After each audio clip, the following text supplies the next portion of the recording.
안녕하십니까. 전남대학교 김대현입니다. 저희가 준비했던 과제는 럼피스킨 백신 접종에 따라서 한우의 암소 수태율 그리고 급성 면역 반응이 어느 정도일까에 대한 것을 연구를 했습니다.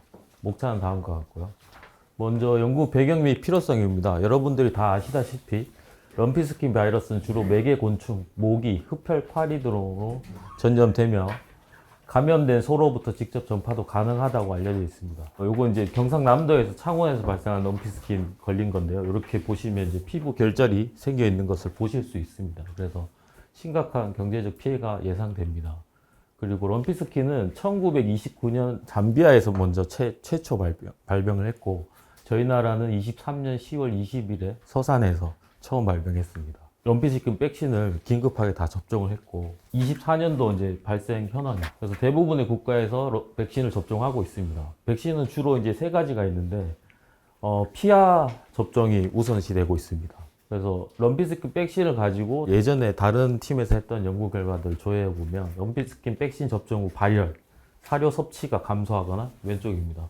그다음에 유생산량이 감소하는, 그다음에 직장 온도가 증가된다는 보고들이 있습니다. 그래서 저희는 이제 크게 두 가지 트랙을 생각을 했는데요.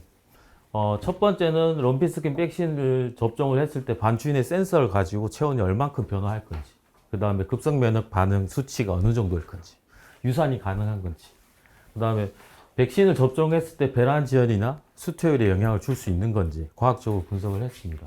이 연구에 앞서서 저희 팀에서 먼저 연구를 했던 거는 한우 임신이 된 소랑 안 된 소랑 LSD 백신을 접종했을 때 반추인의 체온이 상승한 것을 이미 확인을 했고 논문이 이미 나가 있는 상황입니다. 여기 보시면 이제 여기 박스로 쳐져 있는 것들이 임신된 애들입니다.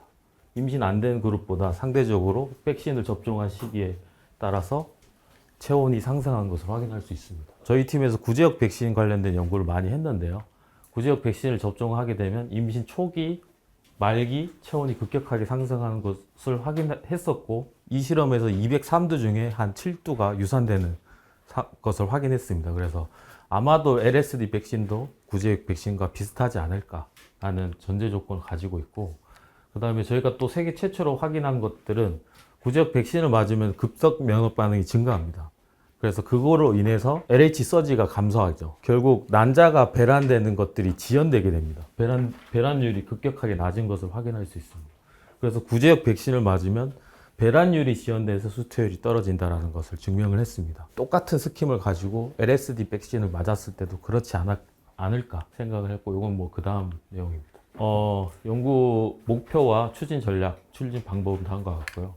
저희는 이제 연구를 좀 효율적으로 하기 위해서 서울대학교 대동물병원이죠. 그리고 최우재 교수가 예전에 계셨던 이 기관과 그 다음에 강원특별자치도 축산기술연구소 약 500두 이상을 한우를 사육하는 기관입니다.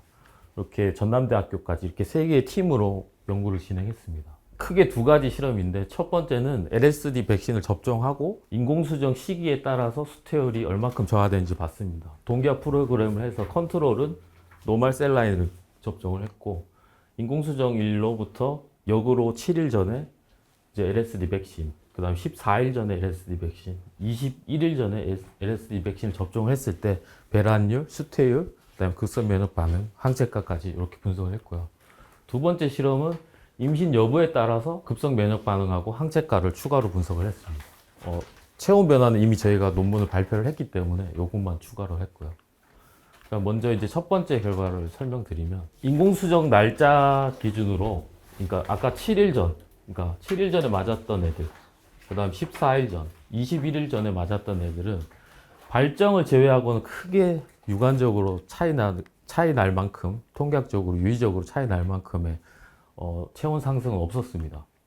그리고 두 번째 이제 활동성 데이터인데요. 활동성도 마찬가지입니다. 발정이 오게 되면 반추인의 온도가 올라가고 활동성이 증가하는 부분이 원래 있기 때문에 그 부분들은 정상적인 패턴이고, 요거는 이제 실험 축의 이유에 따라서 이제 활동성이 증가한 부분이기 때문에 큰 문제가 없었습니다. WBC, 그 다음 뉴트로필 이런 혈구 분석에서도 큰 차이점, 유의미한 차이는 없었습니다. 이게 서울대 팀에서 한 마리 한 마리 다 이제 인공수정 하기 전부터 후까지 다 배란이 언제 정확하게 되는지 확인했을 때 다 정상적으로 다 배란됐습니다.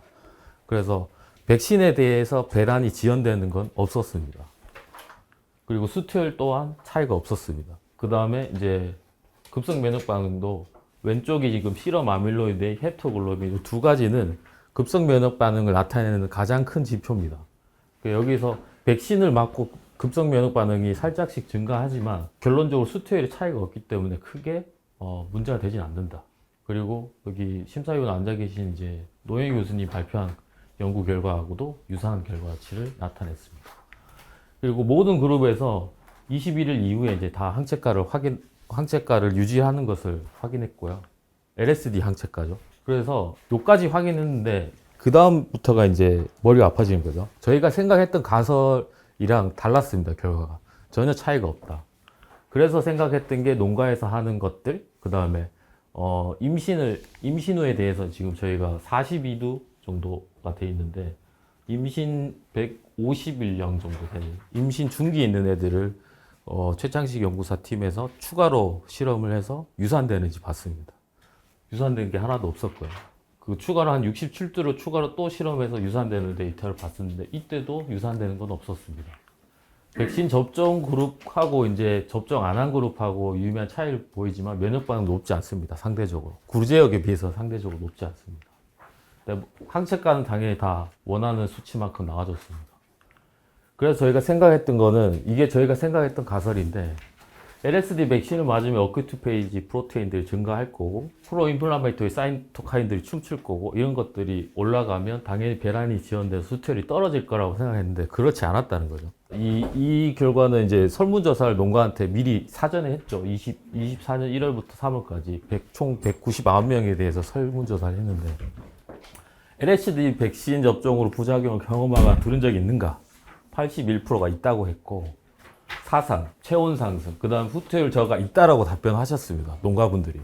근데 우리의 연구 결과는 그렇지 않다란 말이죠. 그럼 도대체 원인이 뭘까? 그래서 생각했던 게 요겁니다. 첫 번째는 1차 백신. 저희가 실험한 거는 1차 백신 이후에 2차 백신 때 실험했다는 거죠.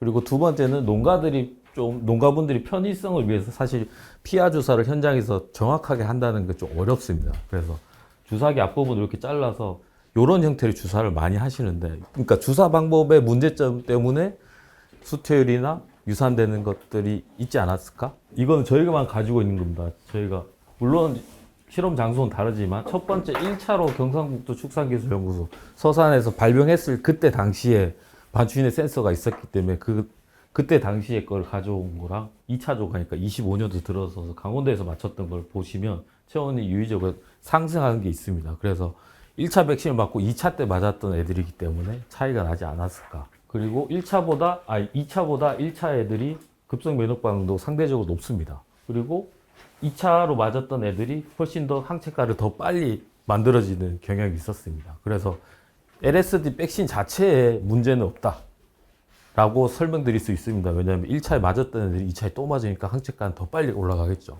그 다음에 쌤이 아까 앞부분 잘라서 했을 때 크게 차이는 없지만 이런 부분들이 살짝씩 올라가는 건 있습니다. 왜냐하면 피하 주사로 용으로 개발된 백신을 정확하게 피하로 안 하고 반반 됐다고 보시면 되거든요. 근육도 살짝 들어가고 피하에도 살짝 들어가는 상황이 있어요. 활동성도 마찬가지입니다.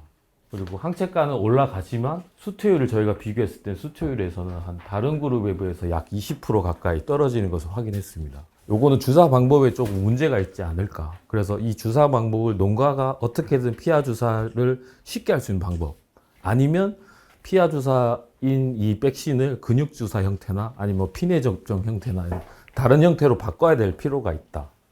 네, 그렇게까지 생각을 하고요. 아무튼 결론을 내리면 럼피스킨 백신 접종을 정확하게 했을 때는 크게 문제가 없었습니다. 왜냐하면 저희가 지금 실험한 곳이 강원도 축산기술연구소니까 저기 다 수의사분들이 다 정확하게 피부를 당겨서 정확하게 접종을 했기 때문이에요. 그리고 농가에서 하듯이 앞부분을 그 주사기 바늘 껍데기를 잘라서 했을 때는 당연히 피하도 들어가겠지만 근육도 살짝 들어가는 부분이 있습니다. 지금 현재는 두수가 뭐 그래도 한 60도 이상 추가로 임신 유산 가능성을 확인해 주셨지만 이쪽에서도 이제 확인을 더 못하는 이유가 사실 그 유산 가능성이 가장 높은 시기는 임신 초기랑 말기입니다. 저희가 구제역 백신 실험에서도 그렇게 나왔었고, 임신 중기는 비교적 상대적으로 안전합니다. 임신 말기에는 사산될 수 있고요. 임신 초기에 있는 백신을 제대로 맞게 되면 백신 효과 때문에 그냥 녹아서 없어져 버립니다. 예, 그런 부분이 때문에 앞으로 이제 조금 제언을 드리고 싶은, 결과는 이렇게 나왔지만 그렇다고 농가에 뭐 피하 주사 똑바로 해라 이렇게 말할 수는 없을 것 같습니다. 연구자 입장에서 보면 피하 주사를 어떻게 하면 좀 더 쉽고 정확하게 할 수 있는지 이런 방법들, 그 다음에 피내 접종이나 다른 방법, 아니면 피하 주사를 농가에서 가장 쉽게 할 수 있는 근육 주사 형태로 백신을 다시 바꾼다든지, 또 새로운 하나의 연구가 되겠죠. 근데 그래야지만 농가들이 피해를 적게 볼 거고, 아마 지금까지 농가분들이 답변해 주셨던 수태율 감소나 면역 반응이 증가하거나 뭐 유산되는 그런 사례들은 아무래도 근육 주사 형태로 들어가서 나타난 결과이지 않을까, 그렇게 조심스럽게 추정을 해봅니다. 그래서 앞으로 저희는 이제 결과 보고서에 연구 내용을 정말 정확하게 기록을 할 거고, 다른 여기 연구관님이나 다른 수의사분들하고 상의를 해서 어떤 식의 방법이 피하 주사를 좀 쉽게 할 수 있는지 그런 부분들을 충분히 더 피력하도록 하겠습니다. 네, 이상입니다.